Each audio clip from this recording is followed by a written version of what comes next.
Dear student, dear friend, good morning. I welcome all of you coming on my channel English Oja Sir.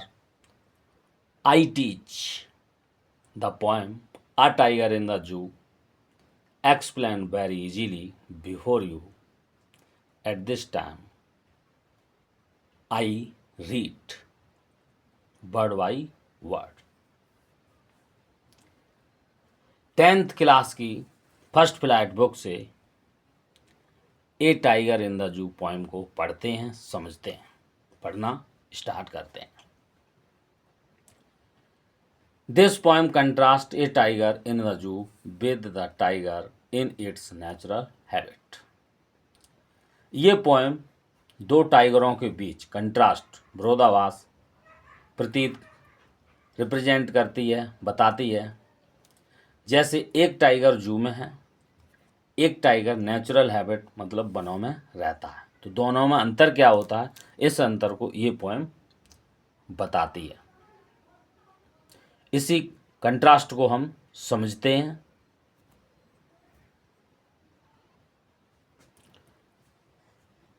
He स्टाल्क्स in his vivid stripes. वह stalk टहलता है, in his vivid stripes अपनी विभिन्न धारियों में वह टहलता रहता है। द फ्यू स्टेप्स कुछ कदम ऑफ हिज केज अपने पिंजड़े में टहलता है। कभी बताते हैं ऑन पैड्स अपने पैरों पर, ऑफ वेलवेट क्वाइट जो गद्देदार पैर हैं उन पर शांत रहता है। इन हिज क्वाइट रेज अपने क्रोध में भी शांत रहता है, ऐसा कवि बताते हैं। नेक्स्ट स्टेंजा पढ़ते हैं, समझते हैं। He should B lurking in Shadow. उसे छाया में, अंधकार में, लर्किंग छिपा होना चाहिए था। उसे अंधकार में छिपा होना चाहिए था। लर्किंग मीन्स छिपना। Sliding through long grass, sliding फिसलते हुए, थ्रो उसमें, लॉन्ग ग्रास लंबी लंबी घासों में, उसे छिपकर चलना चाहिए था। नियर द वाटर होल, जलाशय के पास उसे लंबी लंबी घासों में छिपा होना चाहिए था, ऐसा कवि बताते हैं।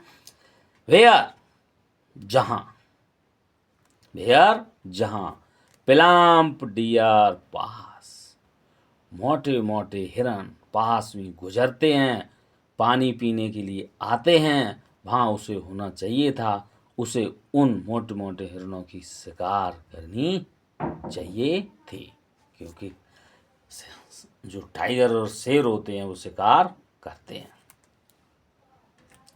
तो वो शिकार करके उसे आनंद मान लेना चाहिए था, ऐसा कवि बताते हैं। नेक्स्ट स्टैंजा को देखते हैं, समझते हैं।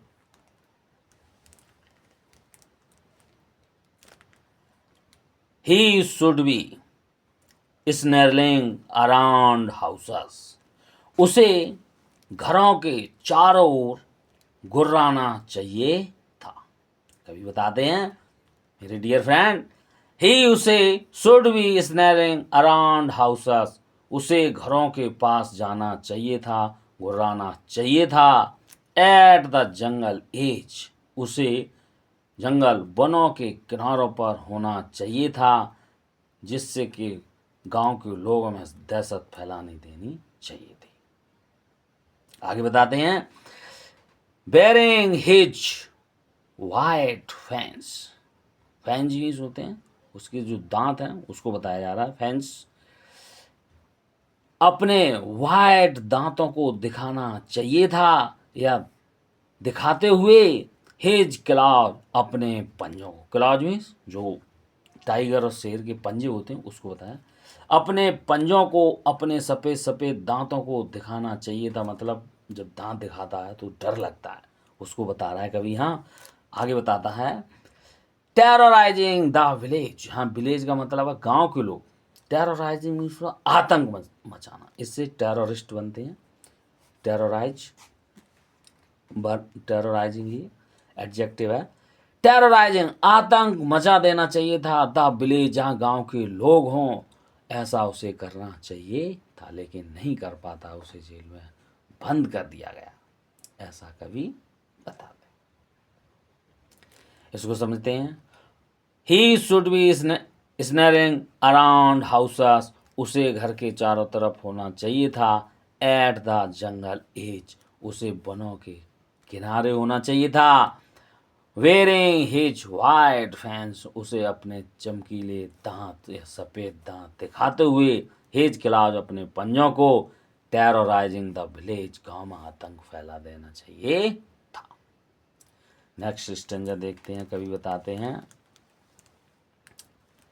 बट परंत he is locked in a concrete cell, उसे लॉक्ड, बंद कर दिया गया, इन, अंदर, ए कंक्रीट सेल, एक कंक्रीट सेल कहते हैं जो जेल की सेल होती है, उसे बताया जा रहा है कंक्रीट सेल से, जो उसे एक कोठरी में बंद कर दिया गया, सीमेंट की कोठरी में बंद है, मतलब चिड़ियाघर में बंद है। हिज स्ट्रेंथ, जो उसकी ताकत है, पावर और एनर्जी है, स्ट्रेंथ बिहाइंड वार्स, वो सलाखों के पीछे है। जब सलाखों के पीछे पहुंच जाते, कितनी भी पावर हो, कुछ बस नहीं चलता है। कभी बताता है शेर कितना पावरफुल है, लेकिन कोई भी उसका ताकत काम नहीं करती है। आगे कभी बताते हैं। Stalking the length of his cage, dear student, यहाँ कभी बताते हैं स्टाकिंग, टहलते हुए, the length of his cage, केवल अपने पिंजड़े की लंबाई टहलता रहता है। स्टाकिंग, टहलते हुए, द लेंथ, लंबाई, ऑफ हिज केज, जो उसके पिंजड़े की, उसकी कोठरी की लंबाई, उतना ही टहलता रहता है। इग्नोरिंग विजिटर, उसका मन नहीं लगता है।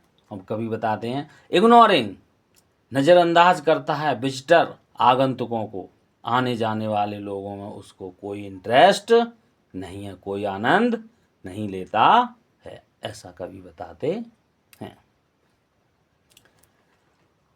अगले स्टेंजा को देखते हैं, समझते हैं।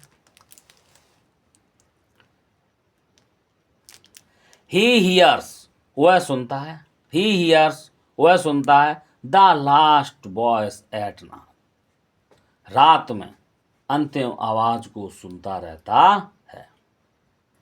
कभी कहते हैं शेर क्या करता है, द पेट्रोलिंग कार्स, जो गश्त लगाती हुई कार, शहर में जो गश्त, पुलिस गश्त लगाती है, वही बताया जा रहा है रात में।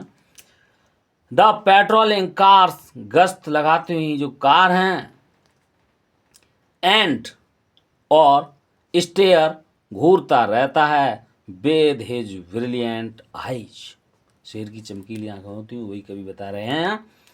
घूरता रहता है, विद, साथ ही साथ, हिज ब्रिलियंट आई, अपनी चमकीली आंखों से देखता रहता है।